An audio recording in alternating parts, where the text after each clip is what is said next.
Entretien politique de ce jour, mesdames, messieurs, reçoit pour vous Dr Sedami Ménégan Fagla, directrice de l'Institut parlementaire du Bénin, membre du bureau politique et de la direction exécutive nationale du parti politique Union progressiste Le Renouveau, ex-député de la 8e législature, professeur à l'université.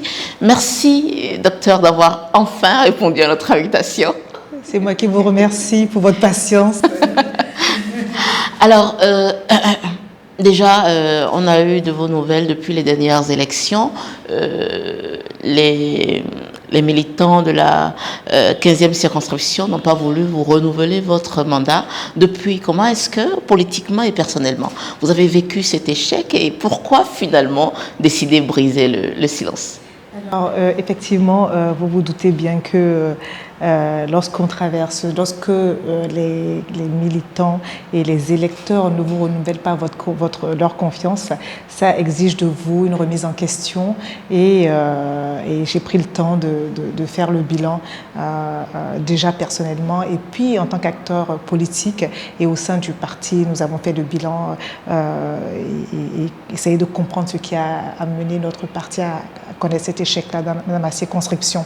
Toutefois, vous savez, il est évident que la fonction de député est une fonction médiatique, une fonction qui vous met au cœur de l'actualité politique, où toutes les caméras sont braquées sur vous, où toutes vos interventions sont relayées.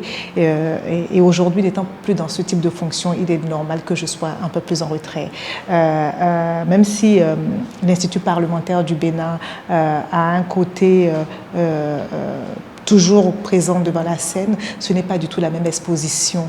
Donc ceci explique mon retrait ou en tout cas ma discrétion. Et justement, puisque vous l'évoquez, ce rôle de directrice de l'Institut parlementaire du Bénin, vous y êtes depuis quelques mois. Est-ce déjà un nouveau défi pour vous en tant que femme politique et partant également en même temps du rôle de cet institut parlementaire? Déjà, dans un premier temps, je vais remercier le président de l'Assemblée nationale devant les caméras, parce que c'est la première fois que je le fais, parce qu'il m'a accordé sa confiance pour continuer à diriger cet institut-là, qui fait partie des organes de l'Assemblée nationale.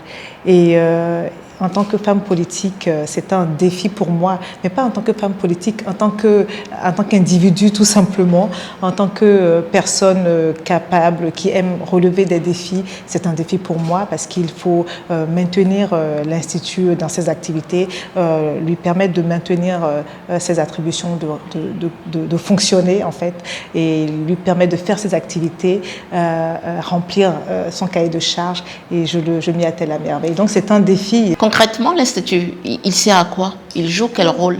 C'est un organe qui dépend de l'institution parlementaire, donc qui est sous la direction du président de l'Assemblée nationale et qui sert à former, que ce soit les députés ou le personnel parlementaire, sur des thématiques qui importent à l'Assemblée ou sous d'autres thématiques, qui sert à mener des études qui rentrent dans tout ce que nous connaissons comme thématiques, que ce soit des thématiques actuelles ou des thématiques liées aux préoccupations de l'Assemblée nationale, et qui est un organe de formation, d'ateliers, d'imprégnation des députés, de réflexion aux côtés de l'institution parlementaire. Docteur Sedami, est-ce que finalement vous recevez cette responsabilité qu'on vous a confiée comme un lot de consolation, ou vous vous sentez vraiment capable d'assumer cette fonction? Alors, vous savez, je reçois cette responsabilité avec beaucoup de plaisir, avec beaucoup avec l'esprit de responsabilité qui va avec, parce que c'est une grande tâche, c'est une immense tâche, et c'est un défi pour le président de l'Assemblée nationale de maintenir cette institution, en tout cas cet organe, dans ses fonctions, et il faut absolument que l'organe remplisse ses attributions vaillamment, et donc c'est un défi que le président de l'Assemblée nationale m'a soumis, et je le fais avec beaucoup de plaisir. Et vous savez, je ne suis pas capable de me juger moi-même. C'est à ceux qui m'ont confié la fonction de dire si je suis capable de le faire ou pas, mais je connais mes capacités et j'ai des collaborateurs qui sont extraordinaires. L'Assemblée nationale regorge de cadres. Je pense que nous allons entrer dans le vif du sujet maintenant. Nous allons revenir sur certaines questions de l'actualité nationale au Bénin. Et vendredi dernier, Oswald Omeki, qui est d'ailleurs membre de votre parti, après plus de 7 ans et demi, je crois, dans le gouvernement, a démissionné de ses fonctions ministérielles. Et ma question pour vous, c'est comment est-ce que vous avez accueilli cet acte posé par ce camarade de votre parti? Alors, vous savez, la démission est un acte personnel, hein. C'est un choix personnel, c'est un choix intime et je l'ai appris comme tout le monde sur les réseaux sociaux et sincèrement, nous ne pouvons que respecter cette décision-là qui est entièrement personnelle, donc je n'ai pas commenté ça. D'accord, si vous le dites. Alors, cette démission est quand même intervenue au lendemain d'un conseil des ministres, ont rapporté d'ailleurs certains médias, selon lesquels M. Patrice Talon aurait reproché d'un ton très dur à M. Oswald Omeki sa prise de position publique en faveur de M. Olivier Bokor. Et est-ce qu'on doit comprendre que le chef de l'État a déjà pris une décision par rapport à la question de la candidature de M. Olivier Bokor? Alors déjà, permettez-moi dans un premier temps de revenir sur la première partie de la question. Je ne suis pas membre du gouvernement, je ne l'ai jamais été et je n'ai pas participé au Conseil des ministres de ce jour-là. Donc, il y a très peu de personnes qui peuvent dire ce qui s'est passé au Conseil des ministres. Donc, je ne sais pas, je ne peux pas en parler. Vous savez, en tant que actrice politique d'un parti politique qui est quand même assez représentatif, je peux vous dire que le chef de l'État, dans toutes les réunions que nous avons eues avec lui, des réunions politiques que nous avons eues avec lui, il a toujours été, il a toujours affiché, mais vraiment avec force, avec détermination, son attachement à la réforme du système partisan, aux réformes du système partisan. Et il est d'ailleurs le garant de ces réformes-là, d'accord? Et donc il a toujours en fait demander à nous, politiques que nous sommes aujourd'hui, d'assumer un certain nombre de valeurs, de renoncer à un certain nombre de privilèges pour pouvoir conduire cette réforme, pour pouvoir aller jusqu'au bout de cette réforme. Donc, je suis persuadée que le débat que pose la deuxième partie de votre question n'est absolument pas à l'ordre du jour. D'ailleurs, vous savez, ce sont les partis politiques qui mèneront le débat des candidats, n'est-ce pas, en interne. Et Patrice Talon est le chef d'orchestre de tout cela. Il sera effectivement à la manœuvre pour la stratégie des partis de la mouvance, mais il a été très clair sur certaines questions. D'abord, les questions de tel individu est candidat ou pas, c'est trop tôt. Il a été très clair là-dessus. Ce n'est pas le moment pour nous, en tant qu'acteurs de la mouvance, de débattre de ces questions-là. Et comme sur d'autres questions d'ailleurs, parce que vous rappellerez qu'au lendemain de 2021, les questions de troisième mandat sont revenues. C'est avec la même verve qu'il a dit non, nous sommes dans un qui nous a rappelé la ligne tracée, l'objectif qui est de changer la manière de faire la politique dans notre pays, donc de gouverner notre pays. Donc voilà, il est le gardien de la sécurité, de la sécurisation, de la pérennisation de la réforme du système partisan. Il a toujours posé les jalons pour ça. Une chose est qu'il est le gardien de tout cela, mais derrière, il faut qu'on soit réaliste. Monsieur Patrice Talon est en train de descendre là, parce que ça va finir bientôt. Et si autour de lui, il y a des gens qui commencent à encourager des suscitations de candidature de quelqu'un qui passe pour officieusement carrément le numéro 2 du pays, est-ce que ce n'est pas le lieu, en tant qu'acteur politique et en tant que collaborateur, de lui dire il faut quand même aborder la question? Ou est-ce qu'on devra comprendre que M. Patrice Talon n'approuverait pas cette ambition précoce de M. Olivier Bokor? Alors, la première chose, vous avez dit que M. Patrice Talon était en train de descendre. Non, Je suis désolée. Vous savez, il a un mandat qui lui a été confié jusqu'en 2026. Oui, mais on est à la veille de 2024, madame. Non, il reste 2 ans et demi, il reste pratiquement 3 ans. Donc, c'est une erreur de penser que nous sommes à la fin d'un mandat ou qu'on est vers... Vous savez, jusqu'en 2026, qu'on le veuille ou non, il est le seul à pouvoir répondre devant le peuple béninois.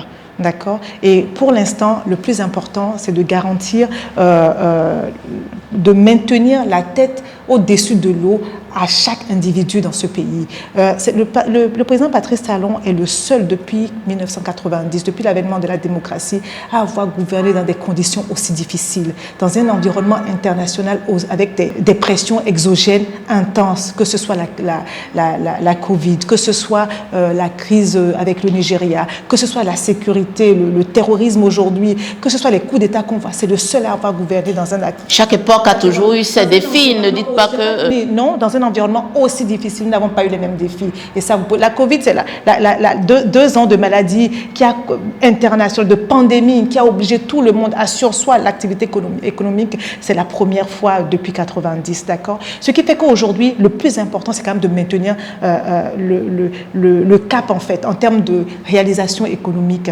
Vous savez, c'est un homme qui est orienté objectif et nous n'avons pas fini.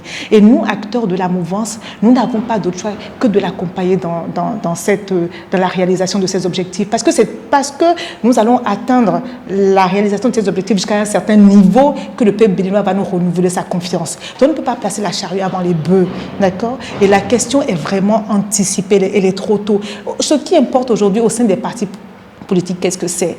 C'est finir d'installer nos structures de base, c'est finir d'installer notre parti, en fait, de continuer à gagner, d'être au plus près de l'électeur, au plus près du Béninois, aller dans les hameaux, aller partout, être présent partout. Mais vous vous voilez la face lorsque, docteur Fagla, j'ai l'impression que vous vous voilez la face lorsque, autour de vous et parmi vous, des acteurs de premier rang sont carrément surexcités par rapport à la candidature de ci et de ça, et que d'autres préfèrent faire la politique de l'autruche. Vous ne pouvez pas ne pas voir ce qui se passe. Et par rapport à cela, en tant que parti politique, puisque de vos collègues sont quand même très impliqués, il faut quand même prendre des dispositions, il faut avoir une posture. La première chose que je vais vous dire, c'est que ne faisons pas la politique de l'autruche. Nous voyons les jeunes se mobiliser, d'ailleurs, continuer à se mobiliser. Mais voyez-vous, d'abord, la première chose, c'est que la personne dont vous parlez n'a à aucun moment dit qu'elle était candidate, n'est-ce pas? Et même si un jour elle devrait l'être, ça se discuterait au sein des partis politiques. Ça, là, c'est une certitude. Et s'il y a des acteurs politiques que vous connaissez, qui font des choses, ils ne le font pas à découvert. À part la déclaration que nous avons eue du collègue Omeki, je ne vois pas quel acteur politique est venu sur les médias pour dire que voilà ce qu'il... En tout cas, de mon parti politique, pour dire que voilà ses prétentions, voilà ses successeurs. Vous savez, aujourd'hui, on ne peut pas diriger un pays comme le nôtre dans la pagaille. Et on ne peut pas avoir mené ces réformes qui nous ont coûté tant et tant pour tolérer qu'à quelques mois, tout se fissure, tout parte un petit peu à volo, comme si on ne venait pas de quelque part. Nous avions vécu ça dans le passé. Et c'est justement pour tourner dos à ces choses-là que nous sommes partis vers une réforme qui a demandé beaucoup de sacrifices à tous les acteurs politiques dont vous parlez. Effectivement, vous savez, les mauvaises habitudes ont la dent dure. Ça, là, c'est une certitude. Mais en temps et en heure, ne vous inquiétez pas, je suis certaine que la discipline va revenir. Elle est en train de revenir d'ailleurs. Il faut se dire que la nature a horreur du vide et que les gens ont peut-être envie de mener un certain nombre de débats tout de suite. Et les débats se mènent dans les hameaux. Entre nous, on en parle. Mais je peux vous assurer que ce qui compte aujourd'hui, en tout cas pour ceux qui sont dans le parti et qui sont aux commandes et qui ont la discipline du parti à cœur, c'est de rester dans la ligne tracée. Nous savons que rien ne se passera sans les partis politiques, sans notre parti politique, sans l'Union progressiste de renouveau. Et en temps et en heure, les acteurs principaux nous inviteront pour mener le débat. Nous sommes dans un pays de liberté, d'accord ? je ne peux pas empêcher monsieur et madame tout le monde, ou même des collègues, quand ils se retrouvent entre eux, de donner leur avis. Mais ce qui est certain, lorsque la ligne sera tracée, lorsque le parti aura dit son dernier mot, tout le monde suivra. C'est une certitude. Maintenant, par rapport à ce qui se passe... Parce qu'il y a des activités chaque fois pour susciter la candidature de monsieur. Sincèrement, je voudrais dire aux jeunes que la réforme du thème partisan, c'est pour eux. Ces pratiques-là que je vois aujourd'hui, que je revois aujourd'hui, sont des choses qui ont existé avant. Et on a vu comment ça a dépiécé notre pays. Et c'est pour dépiécer et dépecer même d'ailleurs notre pays, les deux mots. Et donc c'est pour sortir de ça que nous sommes en train de nous battre pour aller vers des entités qui gouvernent, qui vont diriger, qui vont parler politique dans ce pays. Et s'ils veulent vraiment mener le débat, qu'ils rentrent dans les partis politiques, qu'ils choisissent leur camp, parce que visiblement, ce sont des jeunes qui prônent la mouvance, si on lit leurs aspirations, et qui viennent porter leurs desiderata au sein des partis politiques. Nous allons vers l'installation des structures de base, des cellules. C'est le moment de rentrer dedans, de militer, lorsqu'on est prêt à respecter la discipline de groupe, évidemment. Hein. Et puis, tous les débats sont ouverts au sein des instances de l'Union progressiste, le renouveau. Donc, je les encourage à rentrer dedans. Et de se dire que cette réforme du thème partisan est un legs, un don, un cadeau pour la jeunesse. C'est ce qui va permettre à la jeunesse de porter plus haut ses aspirations, d'avoir un moyen de pression pour ses aspirations, de ne pas la bouder, de ne laisser personne les détourner de cette réforme-là, ou des valeurs, ou de la déontologie, de l'esprit de la réforme. Donc, s'ils veulent vraiment s'exprimer, de rentrer dans les partis politiques et de continuer à faire de l'activisme. Alors, Docteur Sedami, votre parti, l'Union progressiste Le Renouveau, a procédé à un réaménagement de ses instances dirigeantes.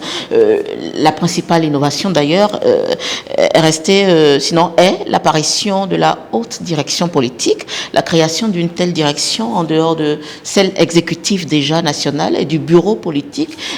M'amène à me poser la question de savoir, est-ce que finalement, ce n'est pas une difficulté pour vous à stabiliser votre modèle organisationnel? Ou est-ce qu'il y a tellement de guerre de leadership au sein de l'Union progressiste Le Renouveau qu'on est obligé de caser tout le monde dans des organes? Aucune guerre de leadership. En fait, le problème n'est pas là. D'abord, vous savez, nous sommes un parti qui a une histoire qui est le rassemblement de beaucoup de partis politiques. Et vous avez vu, en 2022, nous avons connu beaucoup de partis qui ont continué à nous rejoindre, d'accord? Donc, il est normal qu'au lendemain des élections, nous réfléchissions à comment intégrer tout le monde dans les différents organes.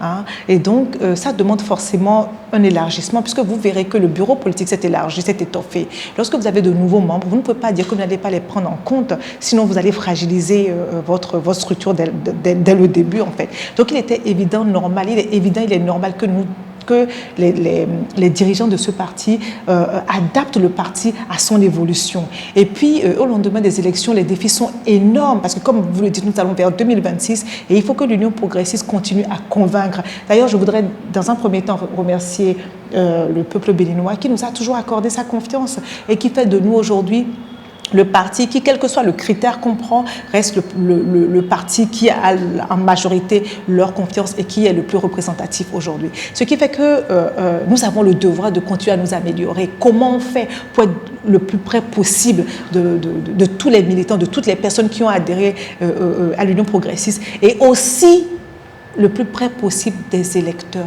des Béninois. Et c'est ça qui demande tous ces réaménagements. Au contraire, le parti est dynamique en fait.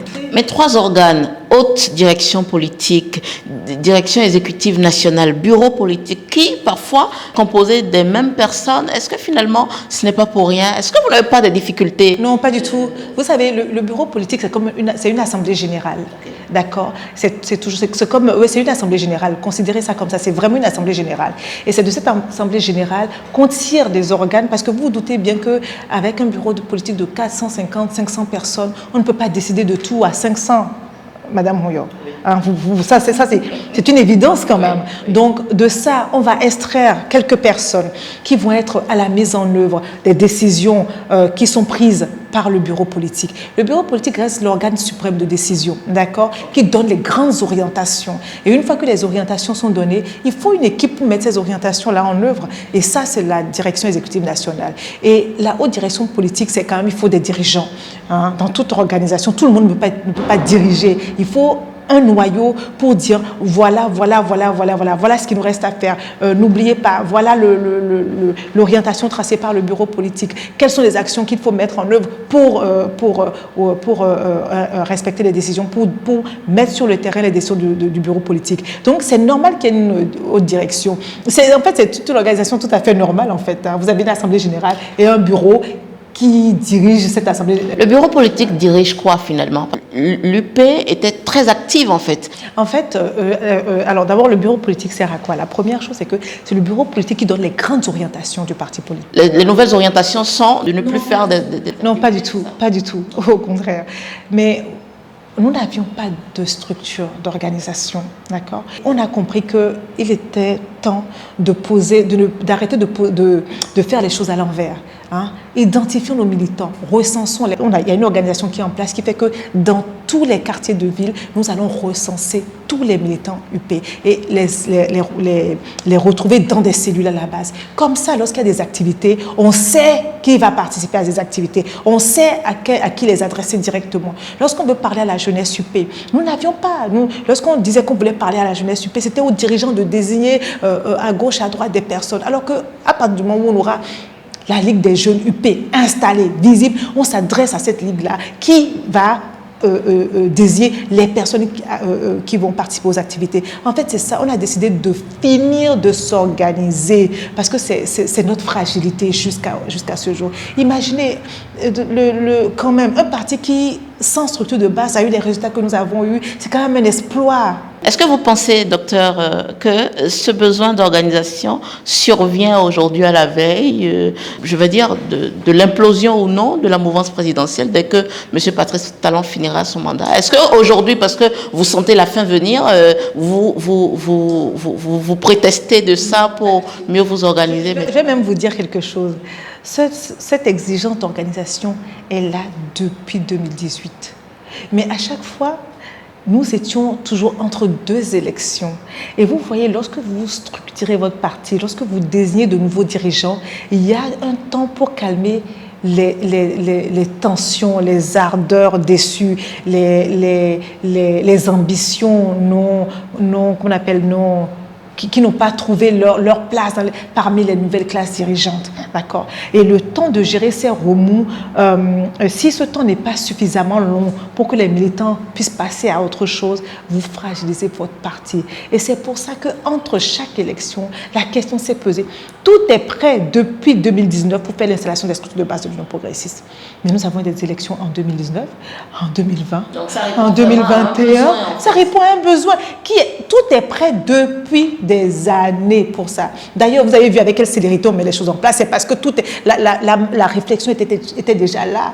Les documents étaient prêts. Il fallait juste le temps nécessaire. Aujourd'hui, c'est la première fois que nous sommes nous sommes sortis de 2023 et nous avions eu 3 ans devant nous avant les prochaines élections. C'est la toute première fois que nous avons autant de temps. Ça nous laisse le temps de finir l'installation que nous espérons terminer vers fin novembre et de retourner, de travailler sur la cohésion interne, sur l'harmonie, sur la discipline. Parce qu'il y a des fissures?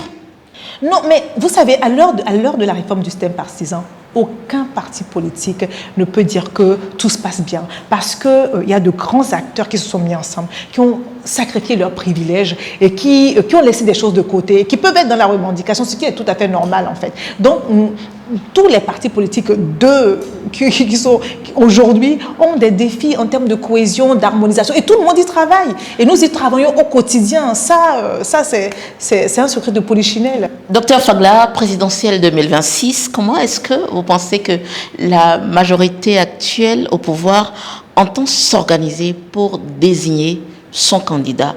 Ou est-ce que ce sera le moment de voir tout voler en éclats? Rien ne volera en éclats. Après, la réforme du système partisan est quelque chose que nous allons ancrer dans la durée et qui va faire partie qu'on appelle des exploits du Bénin, d'accord. Et donc rien ne volera en éclats.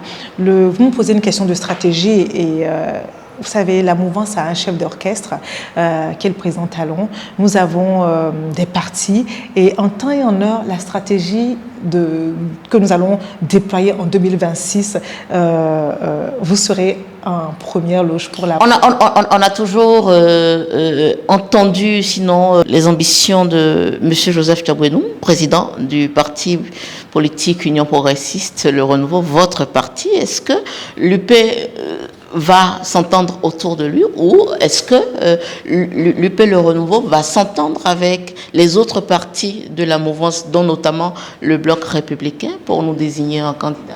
À quel moment vous avez entendu ces ambitions? Sur quelle déclaration? À quel moment vous l'avez interviewé? Dans quelle interview il a parlé d'ambition personnelle? À quel moment? Je voudrais que vous me ressortiez ça. Parce qu'il y a les rumeurs, les on-dit, ce que les gens supputent, et la réalité. À aucun moment, moi je n'ai entendu ça. Et ce qui importe aujourd'hui, mais vraiment, vous pouvez ne pas le croire, ça peut paraître difficile. Vous savez, il ne se passera rien si on balaie nos partis. Si on balaie l'Union progressiste Le Renouveau, il ne se passera rien.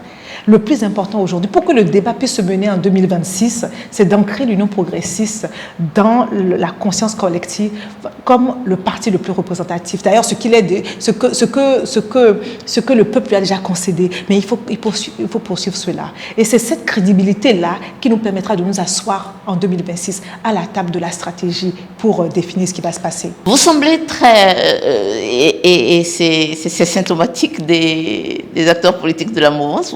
Vous semblez plutôt très certain de la pérennité des acquis et tout. Mais depuis les législatives dernières, le chef de l'État, même après avoir dit qu'on ne change pas l'équipe qui gagne, là, fait face à plusieurs remaniements, a dû faire des remaniements techniques. Le ministre de la Justice a été remplacé, il y a eu des sorties. Est-ce que finalement, toutes ces opérations-là ne sont pas symptomatiques d'un malaise au sein du système Talon? Est-ce que le navire aujourd'hui prend de l'eau? Quelle lecture vous faites? Absolument pas. Alors là, ce n'est pas la lecture qu'il faut en faire, hein, mais vraiment pas. Vous savez, au contraire, Patrice Talon est un homme qui prend des décisions qui sont orientées résultats. D'accord, il nous a habitués à ça depuis qu'on le connaît, depuis qu'il a la destinée de ce pays entre ses mains. Donc, ce que nous constatons aujourd'hui, c'est que lorsque il a besoin d'améliorer son équipe en fonction de l'évolution sociale, économique, politique, sociopolitique du pays, il prend des décisions qui n'appartiennent qu'à lui parce que c'est son pouvoir discrétionnaire en même temps. Il est le seul à répondre devant le peuple, donc à identifier les personnes avec qui il peut continuer à atteindre les objectifs qu'il s'est fixé pour améliorer le côté des Béninois. Donc franchement, les décisions du chef de l'État ne se discutent pas. En tout cas, on peut en parler dans l'opinion publique, en débat dans l'opinion publique, mais il est le seul à répondre devant les mandants. C'est lui que les gens ont désigné. Donc que le peuple béninois... Vous autres, vous ne servez à rien, c'est ça? Pourquoi vous avez l'impression que... Puisque vous dites que c'est lui seul... Seul à répondre, mais qu'il change les membres de son gouvernement... Ces décisions ne se discutent pas. Mais bien sûr, mais le fait qu'il change les membres de son gouvernement, ça c'est son pouvoir discrétionnaire. Et même si sur certaines questions, sur ces questions, il nous consulte, ce n'est pas à moi de vous le dire. Ça reste, quelle que soit la nature du choix qu'il fait, ça reste son pouvoir. Donc en réalité, je ne peux pas vous servir... Enfin, il n'y a pas autre chose à dire. Vous avez sûrement raison. Alors, l'autre point sur lequel M. Patrice Talon a été fortement critiqué, autant sur la scène internationale qu'à l'interne, parce qu'il s'est positionné à un moment donné comme le promoteur de l'intervention militaire dans la crise nigérienne, après le putsch fait contre le président Mohamed Bazoum. Est-ce que, Dr Sedami Ménégan Fagla, vous soutenez aussi aveuglément cette position qui n'était pas forcément celle de raison du président Patrice Talon? Est-ce que vous auriez fait ce choix à sa place et avec du recul, et quand on considère aujourd'hui tous les dégâts, quelle lecture vous faites? Vous savez, d'abord, je ne suis pas à sa place, donc il est confronté aux choix les plus difficiles qu'il soit. Patrice Talon n'est pas quelqu'un qui est n'est pas une personne qui est dans la revendication, de la recherche du populisme ou de la sympathie. Il fait les choses justement par raison. Il représente, en fait, il fait les choses avec esprit de responsabilité.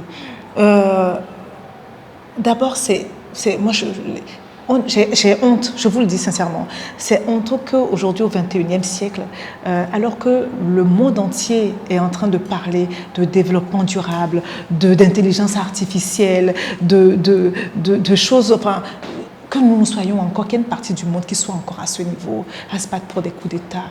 Et Patrice Talon n'a fait que être solidaire de la décision de la CEDEAO, d'un conseil, d'un groupe auquel il appartient. Et c'est une personne responsable. Vous l'imaginez sortir de réunions avec les présidents de la CEDEAO et dire le contraire de ce qui a été retenu, soutenir l'opposé de ce qui a été retenu. Il ne nous a pas habitués à ça.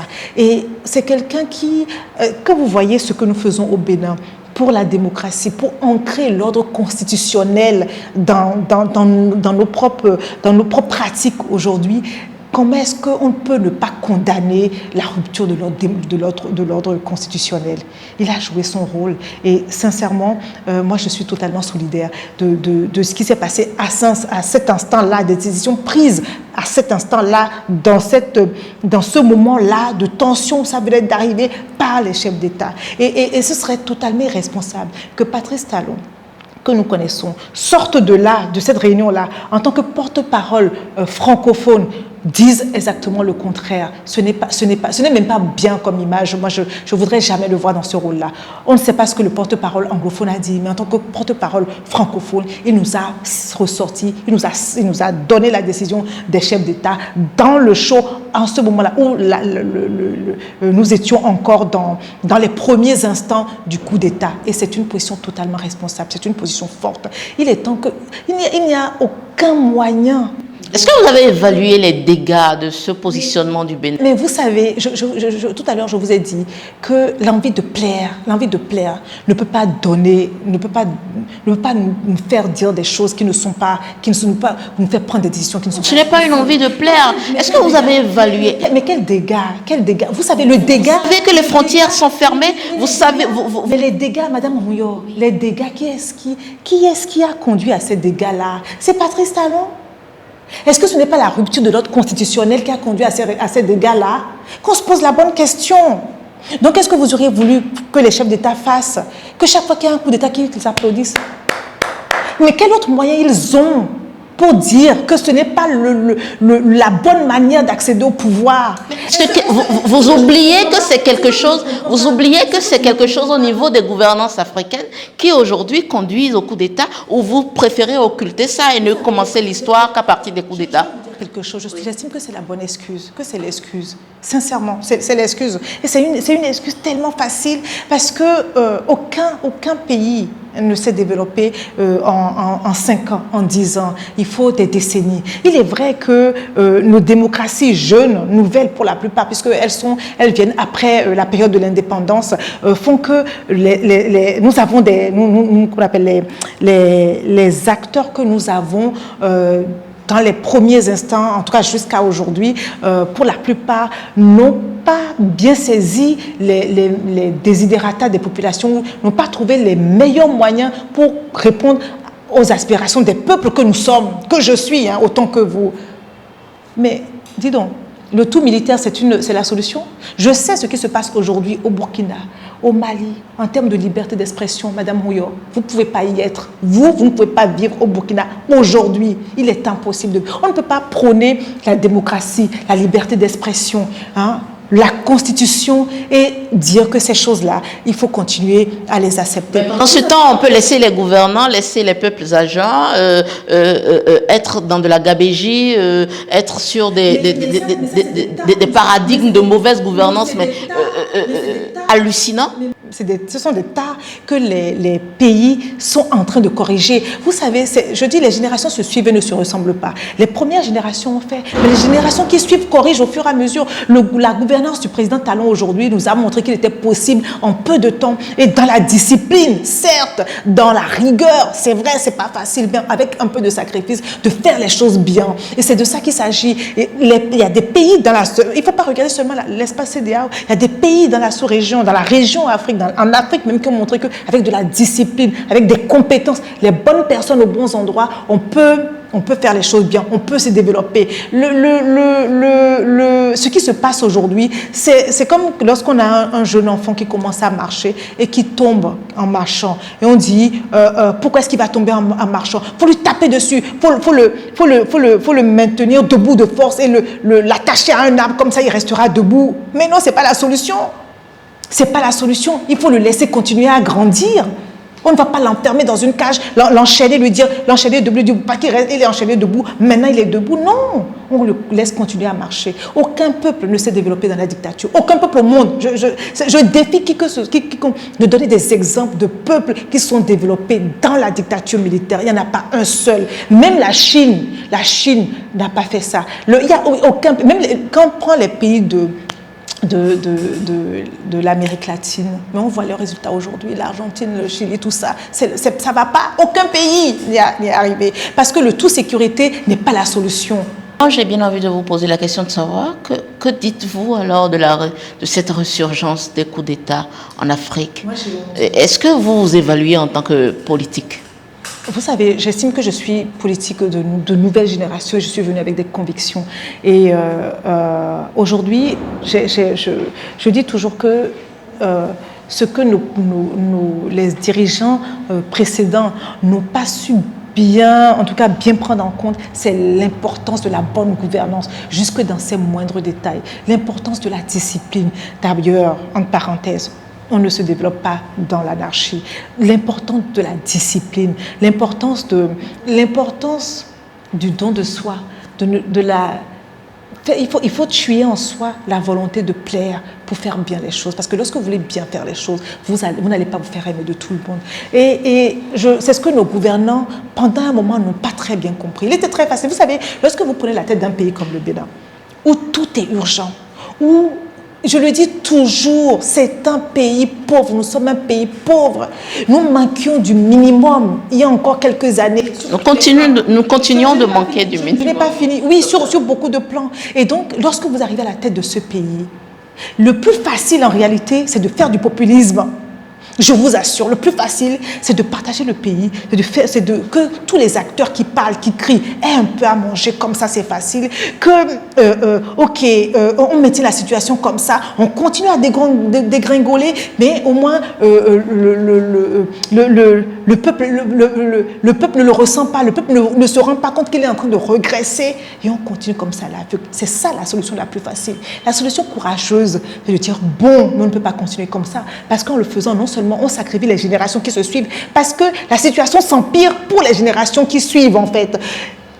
Qu'est-ce qu'on fait? Il faut arrêter le curseur à un moment et remonter la pente. Et remonter la pente, croyez-moi, ce n'est pas une chose facile pour personne. Et nous, Béninois, nous sommes dans ça. Vous n'excusez donc? Nous sommes dans ça aujourd'hui. Je n'excuse pas du tout. Je dis qu'il y a des erreurs qui ont été commises, mais que c'est le moment pour tous les dirigeants de la sous-région de prendre conscience que nous avons trop tardé pour faire le nécessaire afin d'apporter le développement à nos peuples. Et s'il faut passer par une période difficile, tout dirigeant responsable doit accepter de passer par cette période difficile d'impopularité pour apporter les solutions qu'il faut. Docteur Sedami Mélégan Fagla, nous sommes quasiment au terme de cet entretien et en mot de fin, j'aimerais quand même vous poser la question de savoir que vous l'admettiez ou non, nous sommes quand même l'heure du bilan pour le régime de la rupture ou du nouveau départ est en train de venir. Pensez-vous avoir fait les bons choix pour rester crédible aux yeux des populations et puisque vous vous définissez d'ailleurs comme acteur politique de la nouvelle génération pour que, après ce régime, qu'il arrive à pérenniser ses acquis ou non, vous soyez l'une des dignes filles béninoises sur lesquelles on peut compter pour le développement du Bénin? L'heure du bilan est en train de sonner, effectivement. On a quand même un peu de temps encore, parce que nous sommes dans le deuxième mandat. Et dites-vous bien qu'il y a beaucoup de choses qui ont commencé, qui sont en chantier, et dont les Béninois n'auront la jouissance que dans les derniers instants, même après, en fait. Hein. Donc, le bilan de ces 10 ans que nous sommes en train de passer, nous les ferons au dernier moment, et nous continuerons à les faire après. Parce que nous comprendrons que les acquis aujourd'hui, les fondamentaux que nous avons posés aujourd'hui, que les fondations que nous avons posées aujourd'hui en réalité ont eu pour objectif principal de mettre le Bénin sur la route, de mettre le Bénin en orbite, de mettre le Bénin sur le chemin, parce qu'il faut commencer quelque part. Il fallait organiser tous les tiroirs, il fallait ranger tous les tiroirs, il fallait faire quelque chose pour lancer sur tous les chemins, tous les aspects, que ce soit la santé, que ce soit l'éducation, que ce soit quel que soit le secteur, que ce soit l'énergie. Il n'y a pas ce secteur, y compris le système partisan que nous avons réorganisé également, parce que ce sont les politiques qui dirigent les pays. Donc, même à ce niveau-là, nous avons dû tout réorganiser dans notre pays. Et je voudrais dire que l'heure du bilan sonnera dans les prochaines années. On a encore un peu de temps, mais que ce bilan-là, nous continuerons à le faire après, parce que nous allons voir ce que ces 10 ans de sacrifice nous ont apporté. Nous, aujourd'hui, étant donné que nous sommes dedans, que ce n'est pas facile, on ne peut pas. Je peux comprendre que certaines personnes ou une partie de la population ne soient pas prêts à faire un bilan, ou dresser un bilan qui peut paraître difficile aujourd'hui. C'est tout à fait normal en réalité. Rien de durable, de périn ne se fait facilement en réalité. Il y a tout un chemin qui conduit à tout ce qui est bien, tout ce qui dure, tout ce qui reste dans la durée. Et je voudrais dire, en mot de fin, je voudrais dire ceci. Je voudrais dire que effectivement, nous avons changé, nous sommes en train de changer le Bénin. Dans la région, nous avons changé l'image du Bénin. Et dans la région, et au niveau international. Et c'est par là que ça commence en réalité. Parce que pour que les gens... Vous voyez, un peuple tout seul dans son coin ne grandit pas tout seul.